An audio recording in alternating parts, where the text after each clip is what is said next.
नमस्कार, digital arrest channel में आपका स्वागत है।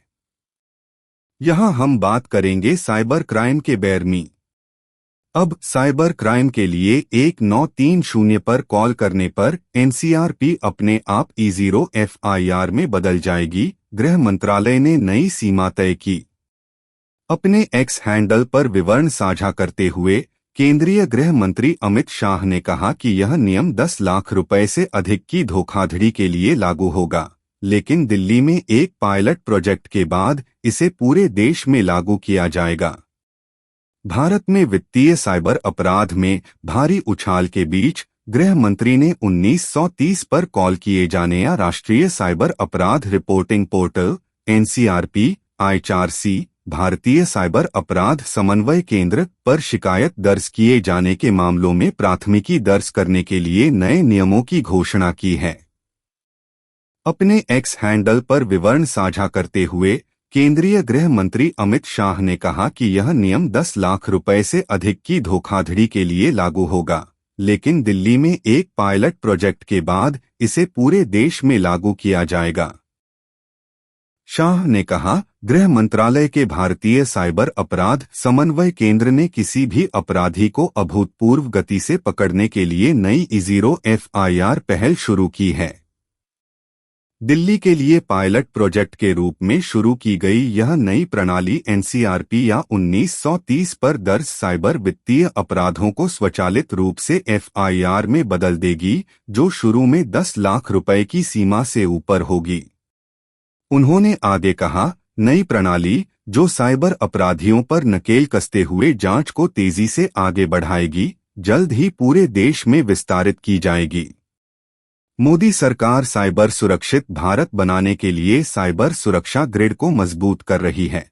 गृह मंत्रालय ने एक बयान में कहा कि यह कदम प्रधानमंत्री नरेंद्र मोदी के साइबर सुरक्षित भारत के सपने को साकार करने के लिए उठाया गया है।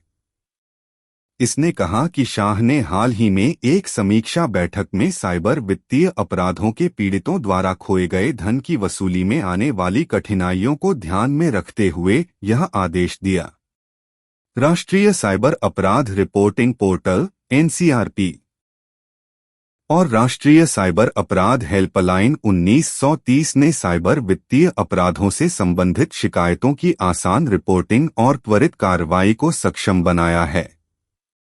नई शुरू की गई प्रक्रिया में IHRC की NCRP प्रणाली, दिल्ली पुलिस की EFIR प्रणाली और राष्ट्रीय अपराध रिकॉर्ड ब्यूरो NCRB के अपराध और आपराधिक ट्रैकिंग नेटवर्क और सिस्टम CCTNS का एकीकरण शामिल है।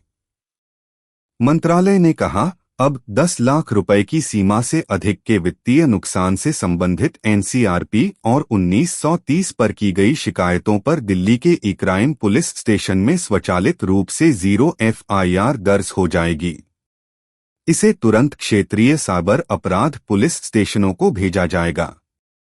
शिकायतकर्ता 3 दिनों के भीतर साइबर अपराध पुलिस स्टेशन जा सकते हैं और 0 FIR को नियमित FIR में बदलवा सकते हैं। दिल्ली पुलिस और भारतीय साइबर अपराध समन्वय केंद्र IHRC, गृह मंत्रालय MHA ने भारतीय नागरिक सुरक्षा संहिता BNSS की धारा 173 1 और 1(2) के नए प्रावधानों के अनुसार मामलों के पंजीकरण की प्रक्रिया को लागू करने के लिए मिलकर काम किया है। क्षेत्रीय अधिकार क्षेत्र E0 FIR के बावजूद इलेक्ट्रॉनिक रूप से FIR जारी करने की यह प्रक्रिया शुरू में दिल्ली में पायलट के तौर पर शुरू होगी। इसके बाद इसे अन्य राज्यों और केंद्र शासित प्रदेशों में विस्तारित किया जाएगा। दिल्ली के ई-क्राइम पुलिस स्टेशन को NCRP पर रिपोर्ट की गई एक निर्दिष्ट प्रकृति की साइबर अपराध शिकायतों में EFIR के पंजीकरण और उन्हें क्षेत्राधिकार वाले पुलिस स्टेशनों को स्थानांतरित करने के लिए अधिसूचित किया गया है। इस पहल से NCRP 1930 की शिकायतों को FIR में बदलने में सुधार होगा, जिससे पीड़ितों द्वारा खोए गए धन की आसानी से वसूली हो सकेगी और साइबर अपराधियों के खिलाफ दंडात्मक कार्रवाई की सुविधा होगी। यह हाल ही में पेश किए गए नए आपराधिक कानूनों के प्रावधानों का लाभ उठाता है। गृह मंत्रालय ने एक बयान में कहा कि यह कदम प्रधानमंत्री नरेंद्र मोदी के साइबर सिक्योर भारत के सपने को साकार करने के लिए उठाया गया है। इसमें कहा गया है कि साइबर वित्तीय अपराधों के पीड़ितों द्वारा खोए गए धन की वसूली में आने वाली कठिनाइयों को ध्यान में रखते हुए शाह ने हाल ही में एक समीक्षा बैठक में यह आदेश दिया। राष्ट्रीय साइबर अपराध रिपोर्टिंग पोर्टल (एनसीआरपी) और राष्ट्रीय साइबर अपराध हेल्पलाइन 1930 ने साइबर वित्तीय अपराधों से संबंधित शिकायतों पर आसान रिपोर्टिंग और त्वरित कार्रवाई को सक्षम किया है। नई शुरू की गई प्रक्रिया में आई4सी की एनसीआरपी प्रणाली, दिल्ली पुलिस की ईएफआईआर प्रणाली और राष्ट्रीय अपराध रिकॉर्ड ब्यूरो (एनसीआरबी) के अपराध और आपराधिक ट्रैकिंग नेटवर्क और सिस्टम (सीसीटीएनएस) का एकीकरण शामिल है।